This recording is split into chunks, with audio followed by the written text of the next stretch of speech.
दो बातें हैं कि हम डिस्ट्रिक्ट लेवल पे किसान सम्मेलन को सपोर्ट करने के लिए, और जो ये महंगाई के नाम पे जो लूट हो रही है पेट्रोल डीजल की, इनको लेके 1 फरवरी को हम पूरे जोर शोर से प्रचार करेंगे। 1 फरवरी को उसके लिए मैं आपको एक बात, किसान आंदोलन पे आप सब जानते हो, लेकिन पेट्रोल डीजल के बारे में मैं एक बात बताना चाहता हूँ जिस पे रोज़ चर्चा होती है, लेकिन बहुत सारी ऐसी बातें जिनको मैं जानता हूँ क्योंकि मैं पेट्रोल का व्यापार करता हूँ। आज के दिन जो रेट बढ़ रहा है, जब सरकार आई 110 रुपये रेट था, उससे पहले $147 से होके वापस आया। उस टाइम 68 रुपये और 57 रुपये का रेट, डीजल 57 रुपये डीजल और पेट्रोल 68 रुपये। उसके बाद ये सस्ता होता चला गया, नीचे आ गया 20 रुपये। उस टाइम 3.5 रुपये और 9.5 रुपये एक्साइज ड्यूटी थी, क्योंकि सरकार ने एक्साइज ड्यूटी घटा के उस कीमतों को कंट्रोल किया था। और आज जो सत्ता में लोग हैं, ये कहते थे कि इतना महंगा तेल, इसी को लेके ये कपड़े उतार के, इसी सिलेंडर को जो 400 कुछ रुपये का था, इसी को लेके सिलेंडर लेके प्रदर्शन करते थे। लेकिन उल्टा हो रहा है, 2 तरह की ठगी हो रही है जो मैं बताना चाहता हूँ। एक तो एक्साइज ड्यूटी बढ़ा के 31.5 और 33 रुपये कर दिया, डीजल पे 31.5 रुपये और पेट्रोल पे 33 रुपये। 2 बार सेस बढ़ा दिया। पहले 2 रुपये ट्रांसपोर्ट के नाम का बढ़ाया था, वो अलग है, और अब 4 रुपये और 2.5 रुपये पेट्रोल पे लगातार 12 दिन रेट बढ़ता, करीब 3.5 रुपये के करीब रेट बढ़ा लिया। अब इन्हें 4 रुपये पहले ही पूरे कर लेंगे 1 अप्रैल, फिर कह देंगे कि ये कंपनी सहन करेगी 4 रुपये और ये। और एक जो खतरनाक बात मैं बताना चाहता हूँ आपको, जैसे 250 रुपये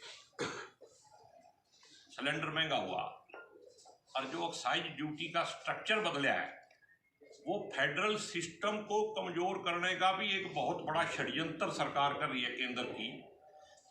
उन्होंने जो एक्साइज ड्यूटी 2 तरह की है, एक एक्साइज ड्यूटी जनरल है, जिसके अंदर 42% शेयर जो है वो स्टेट को मिलता है और 58% उनको मिलता है, सेंट्रल गवर्नमेंट को।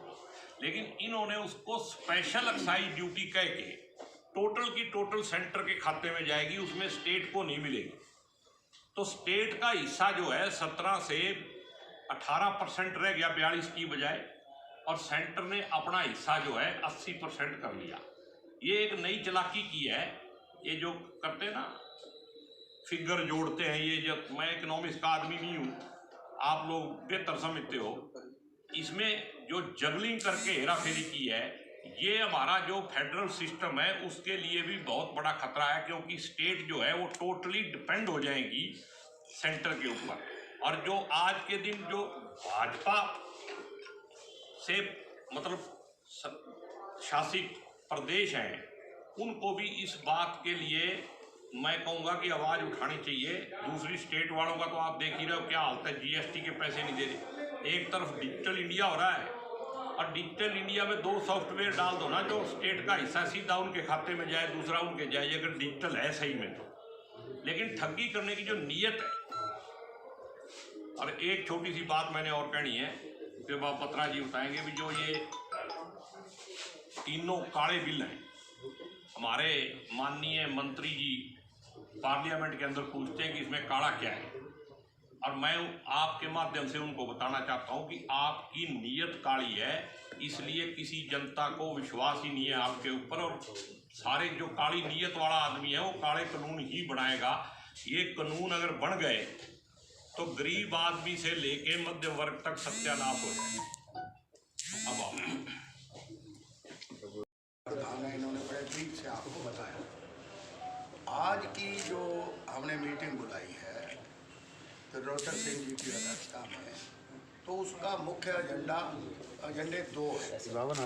एक तो किसानों के खिलाफ काले 3 कानून, और आज 3 महीने से ऊपर हो गए roughly, और किसान सड़कों पे बैठे हैं दिल्ली के चारों तरफ लाखों की संख्या में।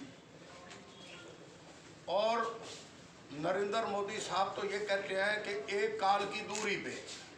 मैं ये कहता हूँ कि अगर वो एक काल की दूरी तो आज तक पूरी नहीं हुई। आपने अपने मुखातब से कभी किसी लीडर को टेलीफोन करने की भी कोशिश नहीं की।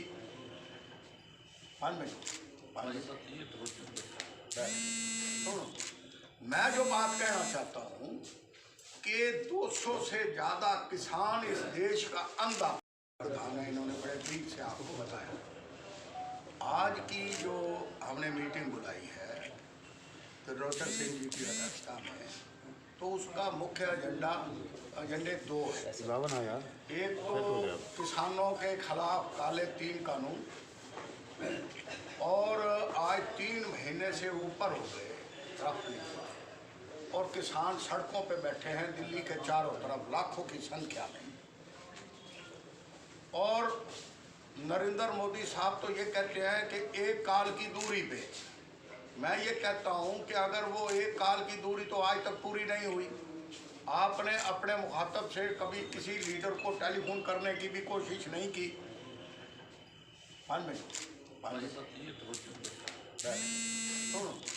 मैं जो बात कहना चाहता हूँ कि 200 से ज़्यादा किसान इस देश का अंधा, कुछ हार्ट फेलियर से, और ये देश का पहला प्रधानमंत्री है जिन्होंने अपने मुख से एक भी शब्द संवेदना का प्रकट नहीं किया।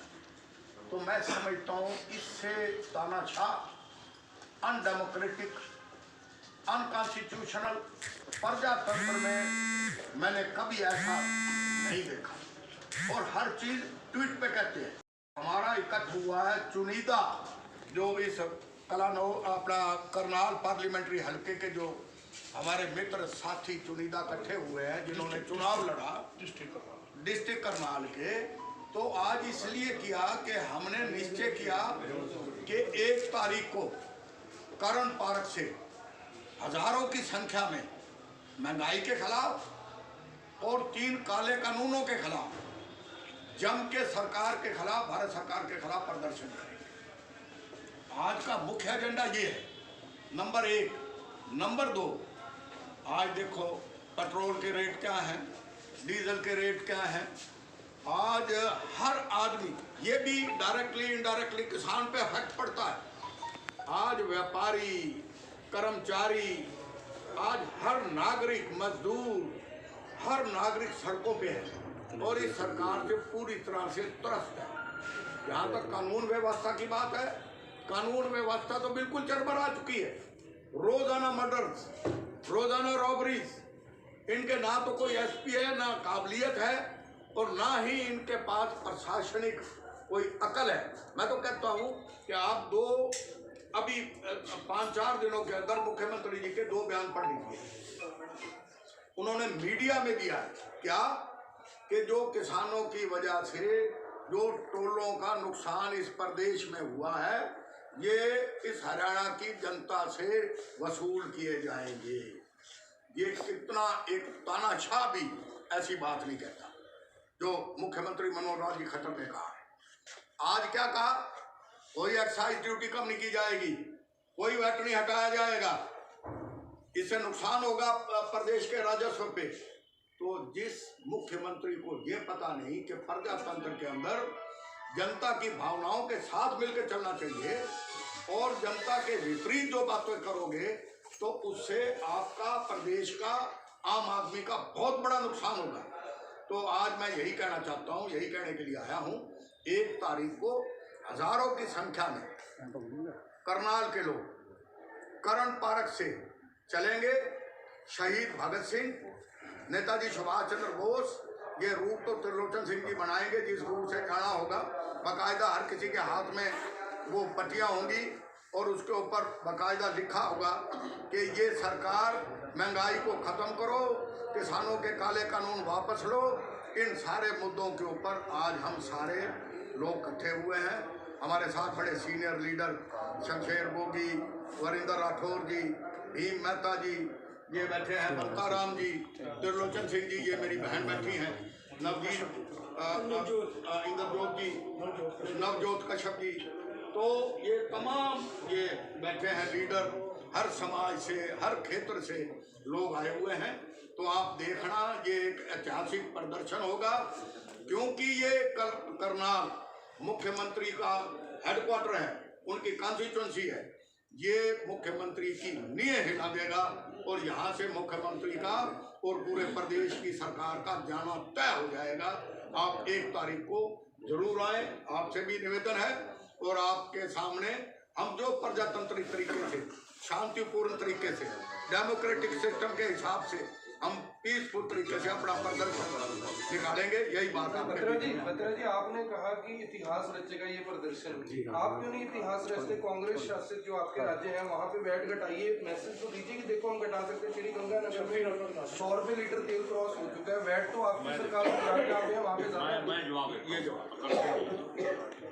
वैट तो घटा देते और घटाना भी चाहिए, लेकिन सरकार ने इतनी बड़ी ठगी कर ली कि एक्साइज में से ही 30% खा गई। तो आप भी तो जनता से वसूल रहे हो ना? नहीं, जनता से नहीं। अब जो वैट है हमारी स्टेट में 8.8% वैट खा ली थी सरकार गई कांग्रेस, आज 17.2 है, डबल कर सकते। राजस्थान में 100 रुपये लीटर। आप तो राजस्थान की नहीं, मैं यहाँ की बात करो ना। नहीं तो आप वहाँ पे शुरुआत तो करें। उन्होंने 2% घटाया, मध्य प्रदेश में भी हो रहा है, राजस्थान ने 2% घटाया भी, लेकिन स्टेट चलेगी कैसे? स्टेट की बात अलग है। बात तो ये जो बिना इंटरनेशनल रेट बढ़े, रोज रेट बढ़ रहे हैं, ये कितना बड़ा स्कैम है। मैं पहले भी, जब मैं प्रधान था ऑल इंडिया का पेट्रोल पंप एसोसिएशन का, तब भी मैंने बयान दिया था कि सिटिंग सुप्रीम कोर्ट के जज से इस स्कैम का जांच होनी चाहिए। इतना बड़ा स्कैम है कि हिंदुस्तान में 70 साल में जितने बड़े घपले हुए ना, सारे मिला के भी उससे बड़ा घपला ये डेली प्राइस चेंज हो रहा है। आप मान रहे हो 70 साल आपकी सरकार के घपले हुए उसमें? ये घपले आप मतलब बरीकी में ना जाओ, बिना घपले के सरकार चलती है क्या? अच्छा बत्रा जी, बात नहीं कर रहा हूँ, बात आप सुनो, आप देश हित में बात करो, आप टेक्निकल में मत जाओ। बत्रा जी, प्रदर्शन कपड़े उतार के करोगे या कपड़े पहन के करोगे? ये अमित ने बेशर्म नहीं है, बीजेपी कोई कपड़े डाल के, बीजेपी जिसके बेशर्म थोड़ी है कपड़े गद्दे की वो लेके उस पे लिखा होगा, और बड़े सभ्य तरीके से, हम असभ्य लोग नहीं है बीजेपी की तरह। मैं जो कहना चाहता हूँ, आप एक बात को समझिए। आप मुझे ये बताइए, आज हर आदमी महंगाई से दुखी है कि नहीं? किसकी दिखाई? आज कोई कानून व्यवस्था है कोई? मैं भी होम मिनिस्टर हूँ। हमारे रोहतक में एक दिन में 12 मर्डर।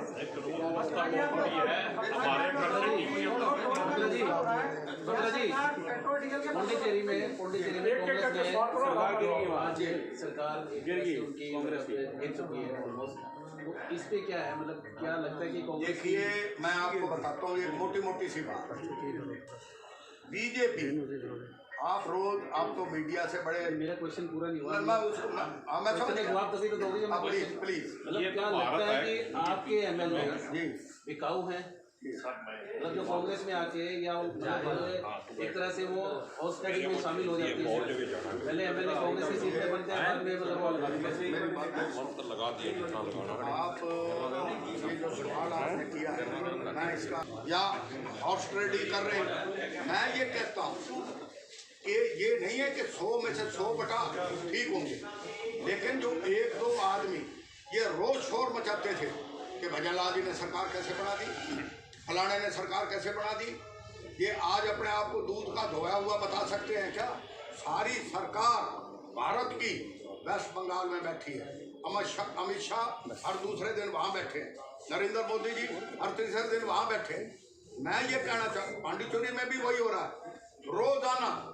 ये तो कैमरे लगा के बैठे हैं कि लोकसभा के एमपी कौन कौन इसके काबू आ सकता है, विधानसभा में कौन कौन से एमएलए इनको तोड़ के ला सकते हैं।